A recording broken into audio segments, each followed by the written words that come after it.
Good afternoon, everybody, and welcome to another edition of Real Talks. I'm your host, David Steele, and I'm here with a very special guest today. She hails from Chicago, Illinois, which is her nickname, by the way, and I'll let her tell you about that. She attended Northern Illinois University, graduating with a bachelor's degree in communication and media studies. Only a short year later, she began her career in the entertainment industry and was on set.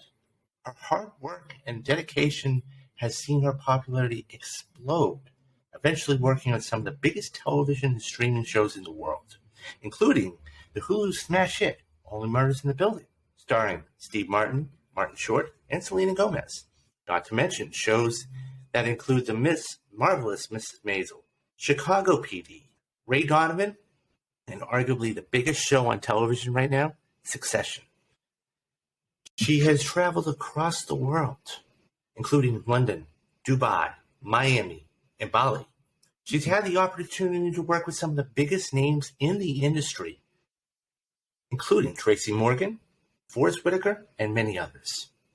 She recently just became a certified scuba diver and holds dual citizenship. In the last month alone, get this, guys, she's obtained her DGA card, Directors Guild of America, and started a new job at Universal Studios as an AD, which is an assistant director. A few years ago, she published a book entitled F.E.A.R.L.E.S.S, Creating and Finding This Career You Love, which is currently on Amazon, which I'm going to be doing a giveaway, and I'll talk about that at the end of the show. I'll leave the link in the description for you guys. I'd like to welcome Sammy De La O to Real Talks. Hello, Sammy. What's up, David? How are you? I feel like I always start a podcast. It's just when you hear what you've done, I'm like, I have such a delayed reaction, but it's one of those things. It's important to celebrate our wins. So no, absolutely, and you have a lot of wins. You have a lot of wins. So you're from Chicago, and Yep. Tell the viewers how you got the nickname. So again, legal name Samantha. I go by Sammy De La O, but on set or on walkie, I go by Chicago. And how I got that nickname was, it was my very first day on Quantico. By the way, how I got that job was randomly approached a person with a walkie and like, hey, how do I work? How do I get on this show and stuff like that? But that's what we can dive into that if you like. But my very first day on set, pretty much there's already crew members and I was just a visitor called a day player. And, there's Sam, Sammy, Samantha, everything was taken. So I guess I had a thick Chicago accent at the time. So one of the PAs in the AD department, Zerbrook, love him. And he's like, Chicago. So that was my name throughout the whole remaining rest of the shoot on Quantico. And then who was more the cherry on top was having worked on The Last OG. When I was working with Tracy Morgan, he would just be like, Chicago. And it just was game over there. That's so great. A lot of people just don't know me as Sammy, especially in the production world. But the last year I've been, rebranding. But Chicago is, we always have to remember where we came from. Definitely. So who were some of your inspirational people, not only professionally, but personally growing up? I would say being Mexican, Italian, Polish, my family is my number one. And I had a very high, Catholic upbringing. So, with God. But the third thing is I always felt like being in New York, I had my New York family, and I can run down the list, but it was just people who helped me and molded me into whenever I had a question, they had an answer, but outside of having an answer, they taught me. So I just want to give a big shout out to teachers because actually originally I wanted to become a teacher before what I do now, which is why I had the passion I wanted to be those people how I grew up. So just being a teacher, I always wanted to be, but then I pivoted my second year of college and look where I'm at now. I know. And so you just got, as I said in the opening, guys, she just got her DGA card, which is extremely difficult to do. And she just got a new job at Universal Studios as an AD in the past month. I guess my question is, how do you, the whirlwind? All the success coming at an age which most people do in a lifetime. How do you deal with that? There's three things I would say, David, is I really put myself out there because in my upbringing, I love my parents, love how I grew up, but I didn't have certain resources, and you go based off what you know, right? So, being raised and born in Chicago, you would always see on E News, E Online, and everything was in LA. So after college, I knew I had to go to LA, which is why I just moved out there by myself, left my family, and just was starting similar how I got my first job on Quantico. I just started going up to people. I remember I went to like a VMAs party, went up to a person with a credential. I'm like, hey, how do I work here? And ironically, he was the coordinator of all the live shows in LA. The award shows. So then you go there, you become memorable. You make sure everyone knows your name. And even though I was only in LA for a year, I did the same formula with New York. I was on Google, New York production companies. Fun joke. I actually thought Chelsea Piers was a real person. Anyways, and you just go up to people with walkies. It was very normal. It was approachable, and I'm technically known as a street PA because I didn't go to school for getting in the production field because I majored, like you said, in communications, media, and theater. But you just got to pave the way, and once you do get that opportunity, whether you feel like you're ready or not, just make sure you treat the director equally as you treat Crafty, and you just make sure everyone knows your name. And that's what seemed to work for me. It's just so. I think the one thing that it's difficult is motivation, and you go go go go go go go. You're like the Energizer Bunny. What drives you? I would say what drives me, David, is that I always wanted to having grown up with a big family, and I've always wanted to be that, to be a person that paves the way for whether it's a fan, a family member. So everything I'm doing now, I don't have any children of my own. However, if I feel so good if a family member's like, hey, Sammy, I want to be a PA, or I want to be anything in the production field, or even entrepreneur umbrella, because I'm learning how to balance both worlds, I'm going to be that resource. Going back to what I said, being a teacher. So I feel like I'm a teacher. I learn something new every day, and I put myself in rooms that I am not necessarily the smartest one, but I like to be the dumbest one, because that's how we grow.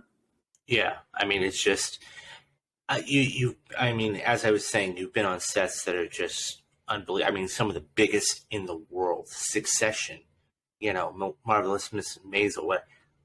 I guess my question is this: because most people when they see their favorite actor or actress, they become fanboys or fangirls. Oh my God, I just met. How do you stay grounded? Well, my very first experience going back to LA was my very first time seeing a bunch of celebrities was award shows. So in one day, my very first award show, in one night, and when I say I meet, I would say I just saw them in the room, because when you see, I've met people where say celebrities pass by, you're like, oh, I met them. I'm like, do they know your name or something like that? So I was in a big award show. I forgot what award show it was, but in one night, from Big Sean to Nicki Minaj to George Lopez to Jamie Foxx, like all these in one night, and I was like, I'm not gonna lie, it was my first award show. I didn't get starstruck, but I was just like in awe.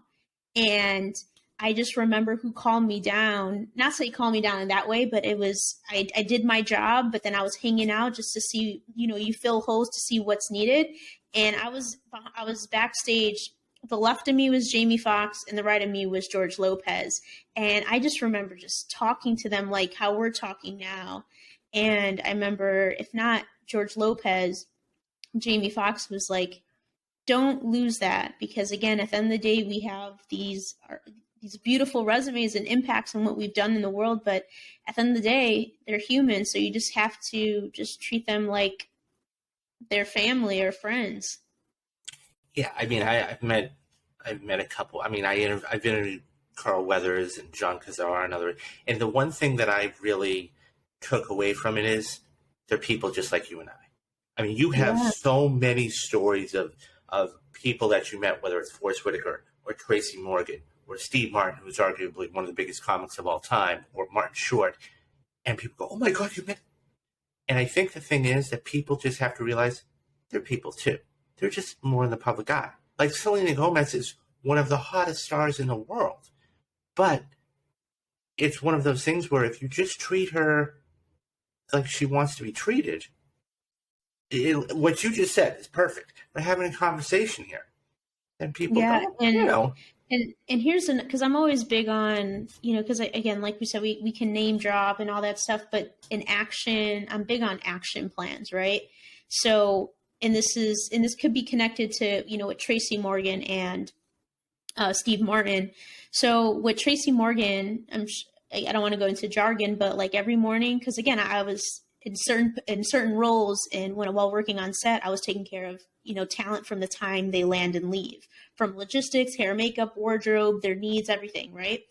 So I remember Tracy Morgan taught me, and I'm always big on giving credit where it's due. Tracy, who's an unofficial big brother of mine and mentor, he was the one that he wanted big sides, and he wanted me to pre-highlight his sides with a yellow highlighter, right? So my first day on Only Murders in the Building, I got the pre-warning of, hey, Steve may not know my name, and I was like, okay, I just kind of like, okay, right? And one thing I did, similar what Tracy taught me, because ever since Tracy taught me that early on in my career, so 2016, 2017, I did it on every job. And first day I met Steve, I pre-lighted his sides before he landed, and I remember bringing him to set. He was like, one, he remembered my name, and two, he was like, "Oh, did you pre-highlight my sides?" I said, "Yeah."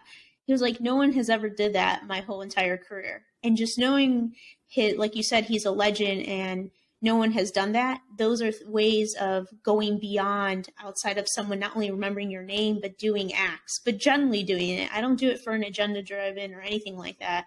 But it was like and it's the littlest things, but it was something that he remembered, not only me, but my name, but no one's ever done it I think it's consistently too. going the extra mile.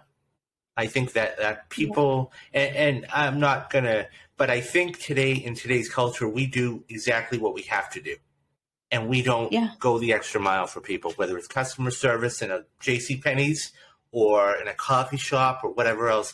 I mean, I worked in a coffee shop and I had regulars, and I knew what their order was, and I always had it prepared for them, and they knew my name and everything else.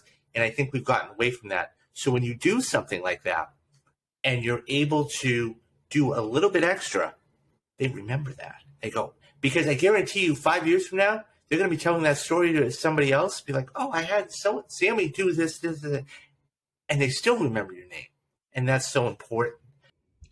And that's going to do it for this portion of the interview with Sammy. She was absolutely fabulous interview. Stay tuned, because I'll be putting up more of the interview in coming days. If you'd like to get her book, all you have to do is follow us on YouTube. Follow me on Twitter, and I will put the handle down there. And then once you do that, DM me and tell me which celebrity actually really made her nickname of Chicago stick. If you can do that, we'll connect, and I will send you a free copy. For a book. Guys, thank you so much for watching. If you could please be so kind as to like and subscribe. We've got a huge 2023 coming up this year. We've got our perfect movie series. We've got our reactions. We still have the roundup. We're going to be doing a couple more spoiler casts before the end of the year is out. And we're going to be bringing you interviews like this. We got a ton of stuff. Thank you so much, guys. I'm David Steele, and you have been watching Real Talks.